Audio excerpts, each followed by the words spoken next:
First there were clouds, then rain, and now the plane had entered a dark storm. Julian, strapped in her seat, started falling downward. Thinking that everyone must have died, the rescue operation was called off. But one small soul still sat there, clinging to hope, waiting for someone to come and rescue them. Hi guys, welcome to the Islamic Streams channel, and it's December 24th, 1971, Lima Airport, Peru. Lansa Flight 508 was preparing to take off. There were 86 passengers and 6 crew members on board. Everyone on the plane was happy because the next day, December 25th, was Christmas. Most of the people were traveling to spend Christmas with their relatives, including Julianne Köpke. She was only 17 years old and she was traveling with her mother. She had just completed her schooling. This plane was to go from Peru to Pucallpa and then to Iquitos. The pilots flying the plane were also very excited for Christmas, so they wanted to reach their destination quickly. But there was a problem. As the plane approached its destination, the weather worsened. First clouds, then rain, and now the plane had entered a dark storm. Whenever a plane faces such a storm, the onboard weather radar in the nose of the plane alerts the pilots ahead of time about the upcoming danger. The rule is that in such situations, the plane should change its route to avoid the storm, even if it takes a little longer or uses more fuel. But the pilots of Flight 508, eager to celebrate Christmas, decided to take on the storm to save time and fuel. Slowly, the plane entered the dark storm. Even in broad daylight, it felt like they were flying on a dark, moonless night. The plane began shaking violently due to the turbulence, as if warning them to change course while they still could. Passengers could only see darkness outside with occasional flashes of lightning. Then suddenly, the wings of the plane lit up. Lightning had struck the right wing of the plane, causing it to catch fire. The fuel in the tank slowly began to burn. At that moment, the plane was flying at an altitude of nearly 21,000 feet. The lightning strike completely destabilized the plane, and it began rolling towards the ground. In just a few seconds, it came dangerously close to the earth. Inside the plane, passengers felt like the ground was spinning beneath them. The world was unaware of the disaster that had struck Flight 508. ATC, Air Traffic Control, wasn't advanced enough at the time to track the plane live. The plane broke apart in the air as it fell. Julianne, still strapped to her seat, began plummeting downwards. The wreckage of the plane was scattered across several kilometers, along with its passengers. When the pilots failed to report back to ATC, they realized something had gone terribly wrong. They tried to contact Flight 508, but received no response. A few hours later, rescue helicopters were dispatched to search for the plane, but they couldn't see the small pieces of wreckage amidst the thick trees. After several days of searching, everyone accepted that all the passengers had likely died. The rescue operation was called off, but no one knew that amidst the dense Amazon jungle, one small soul was sitting there, holding on to hope that someone would come to rescue her. 5 hours after the crash, everything had gone silent. There was no sound of any human life. The plane's wreckage was scattered far and wide, which is why all the people aboard were also separated and had embraced death. Except for one girl, Julianne Köpke, whose heart was still beating. After hanging in a tree for 5 hours, Julianne opened her eyes. She somehow unfastened her seatbelt and came down. Her shoulder was severely injured, her ribs were broken, and there was a crack in her leg bone, but she could still walk, albeit with difficulty. She immediately started looking for her mother. She shouted, but perhaps her mother had fallen out of the plane earlier. Julianne's eyes were swollen, and she could barely see from one of them. She searched and called for her mother until she was exhausted and sat down. She seemed to realize that all the passengers on the plane had perished.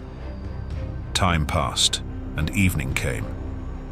In the darkness of the night, Julianne tried to sleep amidst the wreckage of the plane, but how could she sleep in such a condition? On top of that, the jungle's insects and mosquitoes bit her, making her even weaker. The next day, she had gone over 24 hours without eating, and she realized she needed food to regain some strength. After searching through the wreckage, she found a box of sweets. Eating something sweet immediately gave her a bit of energy. She noticed that sometimes she could hear the sound of helicopters, but because of the thick jungle, she couldn't see them. and the rescue team couldn't see her either. By the second day, there was nothing left to eat, and the sweets were gone. For 2 days, she searched for her mother, but there was no trace of her. On top of that, her shoulder injury, which was exposed to the jungle, caused her constant, severe pain. But what could she do? She had no choice but to try to survive by eating wild fruits. After 4 days, she found enough wild berries in the area to eat, which helped her survive. But soon, she realized that staying there wouldn't help, because the rescue team had already stopped searching for the plane. She no longer even heard the sound of helicopters, but where should she go in the vast and terrifying jungle? Many times she felt like giving up and accepting death, but then she remembered that she was the only one who had survived this horrific crash. Perhaps fate had not written death in her destiny. These thoughts gave her the strength to keep moving forward. She didn't know where she was going, but she kept walking, eating berries along the way. At night, she would sleep in the trees. One morning, Julianne noticed a strange pain in her shoulder. Maggots had infested her wound and were eating away at her body, causing unbearable pain. But there was nothing she could do. She continued walking for another 3 or 4 days, enduring the pain. At night, she would rest for a while, surrounded by insects and mosquitoes, but she could never sleep peacefully. Then suddenly, she heard a glimmer of hope. She heard the sound of a stream. She knew that flowing water eventually leads to a river, and where there is a river, there is usually a settlement nearby. With this hope, she walked for 2 more days.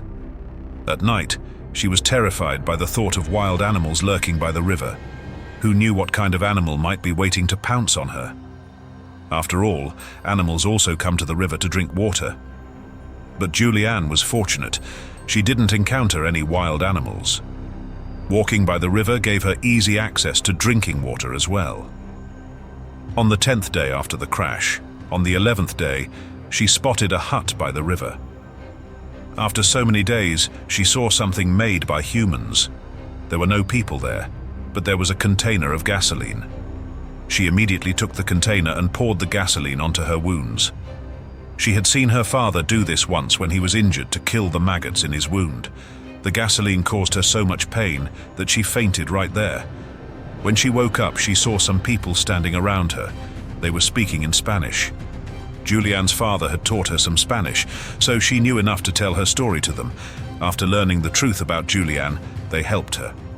They treated her wounds, and after a few hours, airlifted her to a hospital.